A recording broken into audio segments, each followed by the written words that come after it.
하나님의 말씀 창세기 29장 17절, 18절 그리고 20절입니다. 라헬은 곱고 아리따우나 야곱이 라헬을 연애하므로 야곱이 라헬을 위하여 7년 동안 라반을 봉사하였으나 그를 연애하는 까닭에 7년을 수일같이 여겼더라. 오늘 말씀의 제목은 아름다움의 칙령입니다. 만약 라헬이 곱고 아름답지 않았다면 야곱이 라헬을 사랑했을까요? 아닙니다. 야곱이 라헬을 사랑하게 된 이유는 삶 속에서 라헬과 많은 시간을 공유하며 공감적 공통분모가 있어서 사랑하게 된 것이 아니라 오로지 아름다웠기 때문에 사랑한 것입니다. 그렇다면 아름다우면 사랑하게끔 하는 마음을 온 인류가 공통적으로 갖게 만든 분은 누구십니까? 인간이라면 아름다움에 정신을 못 차리고 혼까지 빼앗기게 만드는 것은 도대체 누가 창조하셨습니까? 우리는 음식물의 5대 영양소에 대해서 다 알고 있습니다. 단백질, 탄수화물, 무기질, 지방, 비타민입니다. 그런데 4개의 영양소와는 달리 비타민은 영양소가 아닙니다. 조절 영양소라고 다른 영양소를 소화, 흡수시키는데 관여하는 기능이 있는 것입니다. 즉, 엄밀히 말한다면 비타민은 영양소가 아닙니다. 이와 마찬가지로 아름다움은 그 아름다움 자체가 목적이 아니라 그 아름다움을 발판으로 삼아 더 나은 것으로 도약하기 위한 것입니다. 비타민과 같은 기능이지요. 그렇다면 아름다움이 최종적으로 추구하는 것이 뭡니까? 그것은 사랑입니다. 야곱이 라헬을 사랑하기 위해선 중간 단계인 아름다움이 발판의 역할을 하게 되는 것입니다. 만약 중간 단계인 아름다움이 없다면 최종 목적인 사랑으로 절대 나아갈 수가 없습니다. 한 예로 라반에게는 2딸이 있지요. 레아와 라헬입니다. 그런데 왜 야곱은 레아는 사랑하지 않고 라헬만 사랑하였습니까? 똑같은 부모와 똑같은 가문에 똑같은 생활 패턴 속에서 자라났는데 왜 야곱은 레아를 사랑하지 않고 라헬을 사랑했습니까? 만약 라반이 레아를 아내로 줄 테니 7년을 봉사하라고 하였더라면 야곱의 7년은 지옥과 같은 기간이었을 것입니다. 그럼 왜 라헬을 위한 7년은 꿈과 같은 시간인 반면 레아를 위한 7년은 지옥과 같은 시간이 되었을까요? 그건 중간 단계인 아름다움이 없기 때문입니다. 그런데 이건 꼭 남녀 관계에서만 존재하는 것이 아닙니다. 더더욱 중요한 곳이 있는데 그건 신앙하는데 더 많이 필요합니다. 만약 신앙하는데 아름다운 경험이 없다면 그 신앙인은 바람 앞에 등불처럼 언제 어느 때 교회 문 밖으로 나갈지 모릅니다. 그러므로 하나님은 하나님을 사랑하는데 꼭 필요한 요소가 아름다운 신앙적 경험입니다.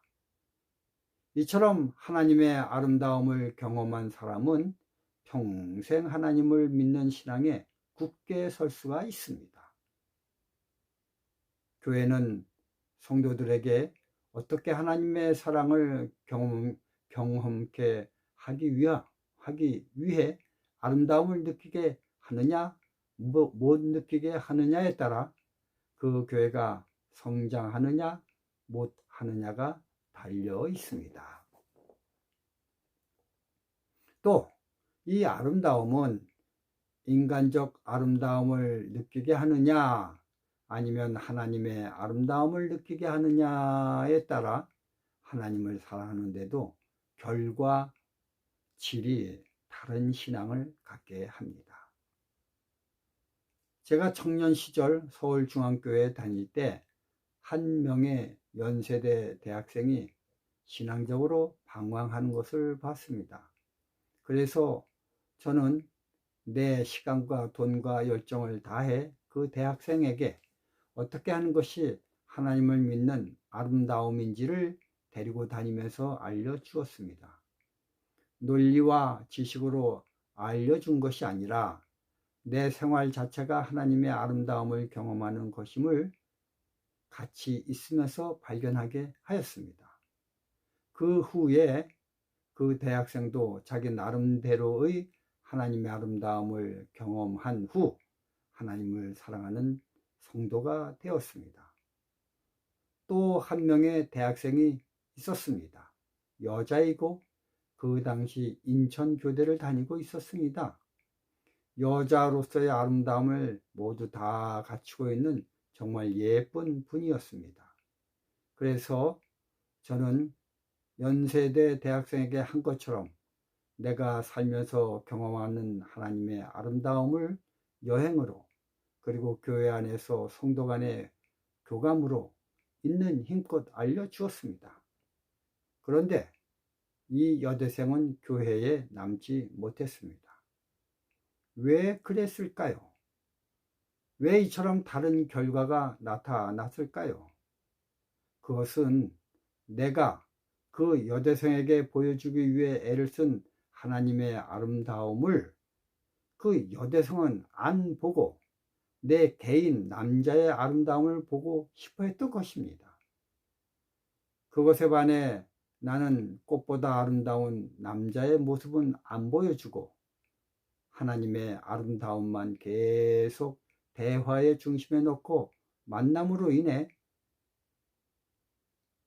그분과 저는 서로 추구하는 포인트가 다르므로 결국 실패하고 말았습니다. 그녀는 나를 통해 하나님을 만나는 것을 원하지 않고 인간 남자인 나를 만나기 원했던 것입니다. 창세기 6장 1절 3절 사람이 땅 위에 번성하기 시작할 때 그들에게서 딸들이 나니 하나님의 아들들이 사람의 딸들의 아름다움을 보고 자기들의 좋아하는 모든 자로 아내를 삼는지라. 여호와께서 가라사대 나의 신이 영원히 사람과 함께하지 아니하리니 이는 그들이 육체가 됨이라.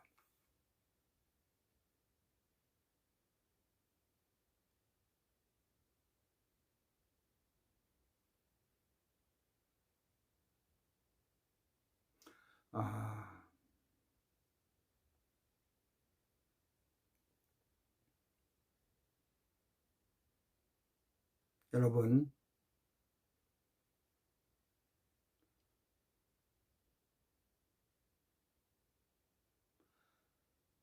이런 저의 과거의 경험이 아마 사람의 딸과 하나님의 아들들이 결혼하는 상황이 아닐까라는 생각을 갖게 만들었습니다. 저는요, 이 추억을 바탕으로 성경을 경험적으로 깨닫게 되었습니다. 족보가 어떤 여자는 사람의 족보이고 어떤 남자는 하나님의 족보이기 때문에 사람의 딸이 되고 하나님의 아들이 되는 것이 아닙니다. 사랑을 하되 초점이 하나님이 중심이 되어 서로 사랑하는 것과 하나님을 열애시키고 서로 사랑하는 것의 차이가 이런 족보를 만들지 않았나 하는 생각을 갖게 됩니다. 요한복음 21장 15절. 저희가 조반 먹은 후에 예수께서 시몬 베드로에게 이르시되 요한의 아들 시몬아, 내가 이 사람들보다 나를 더 사랑하느냐? 베드로는 예수님을 저주하며 부정하였습니다. 그 후 예수님이 나타나셔서 베드로에게 질문한 내용입니다. 이런 질문을 연속적으로 3번이나 하셨습니다. 왜 예수님은 베드로에게 나에게 충성하느냐? 나를 봉사하느냐? 열심히 하느냐? 등등을 묻지 아니하시고 사랑하느냐? 라고 물으셨을까요? 그것은 아름다운 경험을 되살리려고 하신 것입니다.